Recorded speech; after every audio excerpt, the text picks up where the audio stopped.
سلام. د برياليتوب تور کوچنی کتاب د رابين شرما اثر د ژباړن احمد یاد کړی او زه حکمت ارين درته وړاندې کوم. خپل ضعفونه مقوي کوئ. د نن ورځې یو کوچنی درس، تاسو چې هر ځل خپل یو ضعف تکراروئ نو په اصل کې قوي کوئ او څه چې تاسو قوي کوئ هغه ستاسو په ژوند کې وده کوي. تاسو چې هر ځل خپل ارزښتونو سره سم ژوند نه کوئ د صداقت تشه مو پراخیږي. هر ځل چې له یوې ویرې تښتئ دا ویره نوره هم پراخیږي. هر ځل چې یو چا سره ناسم چلند کوئ د ناسم چلند ظرفیت مو لا پسې قوي کیږي. موږ په ښو کارونو کولو ښه کیږو، بیا او تر هغې چې زموږ برخه وګرځي. له کومو ځایونو چې ویریږو هلته ورتګ مو ویره کموي. که ژوند قوي کوو نو په قوت به یې کوو، په کمزوریو ژوند نه قوي کیږي. په خبرو کې خبرې د ژوند تیرولو او د څیزونو ترلاسه کولو په وړتیا او قوت کې یوه خبره ده. یعنی څومره چې ترلاسه کوئ هومره به نور غواړئ. شیان انسان سره د خوشحالۍ کړې ژمنه نه پوره کوي. که فکر پرې وکړو دا ډیره بېرحمه پروسه ده. که تاسې له کلونو د یوه موټر ارمان لرئ او هغه موټر واخلئ نو څو ورځې وروسته بیا به د بل ارمان کوئ. که د خپلې خوښې کور واخلئ یا د خپلې خوښې دنده ترلاسه کړئ، یو څو ورځې وروسته مو ترې نظر اوړي او خوند یې ځي، بیا نور خوند نه درکوي. ستاسې پام له دې اوړي او بلې غوښتنې ته ورځي. زه ډیر پوه نه یم او د ټولو پوښتنو ځوابونه نه لرم، خو ژوند راته دا یو شی را زده کړی دی چې شیان انسان ته تلپاتې خوشحالي نشي ورکولی. زه درته سپینه خبره کوم. زه نه وایم چې د ښایسته شیانو لرل، ټولول او غوښتل ګنې بد کار دی.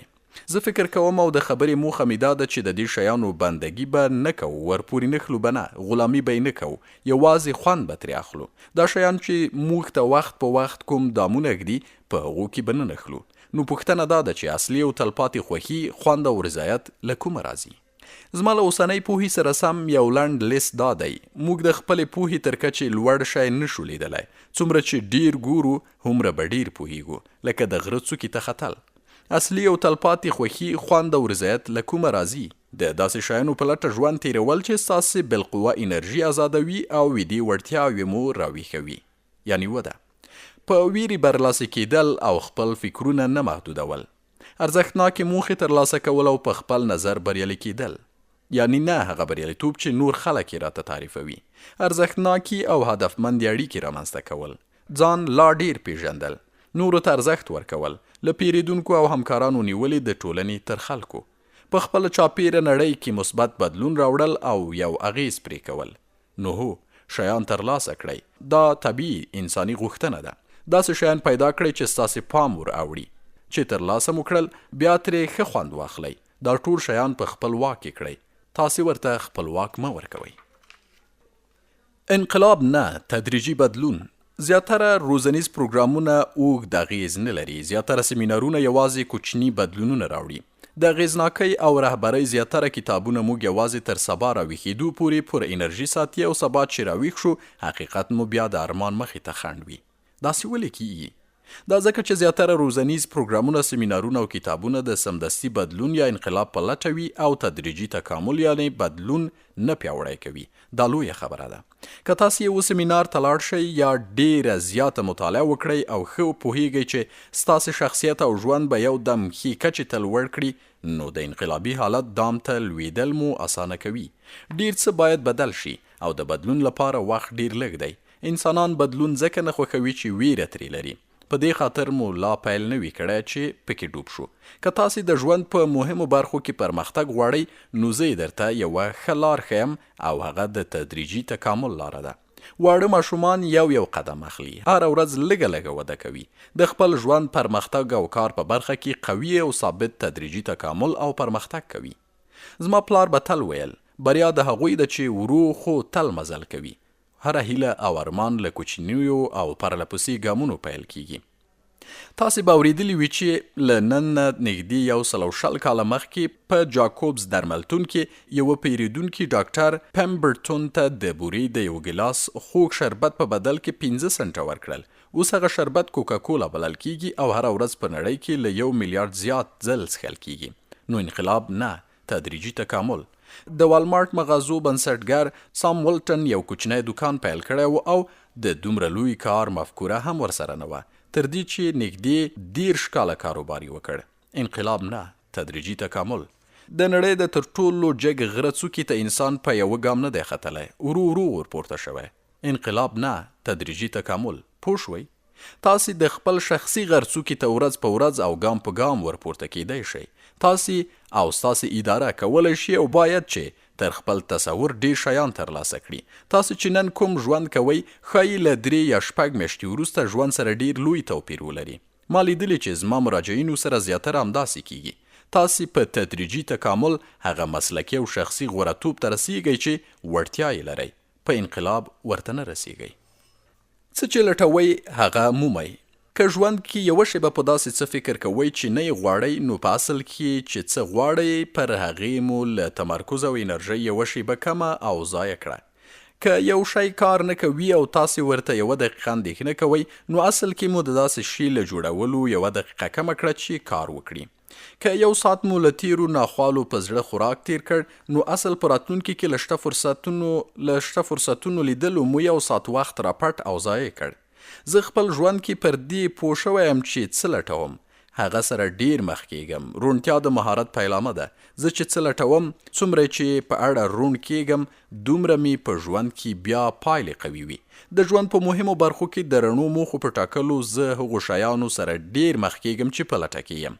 په نورو خلکو کې چې کله ښه لټوم، عموما یې پکې مومم. په خپل ژوند کې چې ښه شیان ګورم او له ستونزو د زړه خوراک پر ځای چې د نعمتونو شکر کاږم، نو پر دې کار لا ډیر ښه شیان وینم. ستاسې فکر ستاسې حقیقت جوړوي. ستاسې فکر ستاسې نړۍ جوړوي. ولې؟ ځکه چې تاسې هیڅکله د خپل فکر پر ضد کار نشئ کولی. هر عمل د یوه فکر زیږنده دی، او تاسې چې نن کوم شخصي او مسلکي ژوند کوئ، ستاسې فکر همدا ژوند جوړوي. عجیبو خلکو سره خبرې اترې. موږ ټول بې القابو رهبران یو، خو کوم رهبران چې تر نورو جلا فکر کوي، هغوی له ځانه خلک راچاپیرولی شي. یو ډول فکر کول یو ډول پایلې لري، خو په رهبرۍ کې باید تاسې په خپله ساحه او خپل شخصیت کې د نوښت زده کړه وکړئ، او کارونه به هغسې نه کوئ لکه نور خلک چې کوي. کاروبار داسې خلک نه غواړي چې له نورو تقلید کې تکړه وي، بلکې داسې خلک غواړي چې ډیر خیالونه وویني. اپل شرکت پیل له یوه ښایسته ایپډ نه وکړ. اوس ډیر داسې تولیدات لري چې مخکې ترې د آی توری راځي. تقلید چې څومره ډیر وي، رهبري او مشرتوب به دومره لږ وي. ټولو مشهورو او قدرمنو کاروباري مشرانو ماته د یوه اجرایوي رئیس په اړه یوه خبره کړې وه. هغه رئیس داسې یو کار کړی و چې زه یې هم وخندولم. د رئیس د کاروبار له پوهنځي یو تازه فارغ شوی ځوان ګمارلی و. د هلک نه یوازې تکړه و، بلکې جلا فکر یې هم کاوه، او له خپلو جالبو فکرونو یې هیڅ ویره نه درلوده. د نوې ګمارنې موخه د شرکت د مدیریت له ټیم سره ناسته او د هغو مفکورو پرلپسې رد چې اوسنی حالت یې تقویه کاوه. دا کس په دې خاطر ګمارل شوی و چې له ټاکلو پولو واوړي او نوښتونه وکړي، او په داسې نړۍ کې د پخواني فکر پر ضد کارونه وکړي چې موږ پکې د ډلې له پرېښودو او یوازې کېدو ویریږو. نو نن له حقیقي خلکو سره وغږیږئ. هڅه وکړئ چې د سیند له خوندي څنډې لږ مخکې ورتیر شئ. شیان ښه کړئ، لویه لوبه وکړئ او لوی خوبونه وګورئ. سم غوږ نیول. خلک سم غوږ نیول غواړي، تاسې ورته سم غوږ نیسئ. زه پر دې باور یم که تاسې په خپلو ټولو شخصي او مسلکي اړیکو کې لوړې کچې ته پورته کیدل غواړئ، نو باید ښه غوږ نیونکی شئ. هو، تاسې باید همدې معیار ته لوړ شئ. په ځوانۍ کې مې داسې یوه مشر وکیل سره کار کوو چې خلکو ته به یې اورېدل کېدو او غوږ ایښودو ډېر ښه احساس ورکاو. دا غوږ ایښودل جبري نه و او نه مصنوعي و. چلول هم پکې نه و. زه به چې ورسره وم، تل به یې په ډېره مینه او مهارت نورو ته غوږ ایښوده. او پوهیږئ، دا په دفتر کې زما تر ټولو ښه مسلکي اړیکه وه.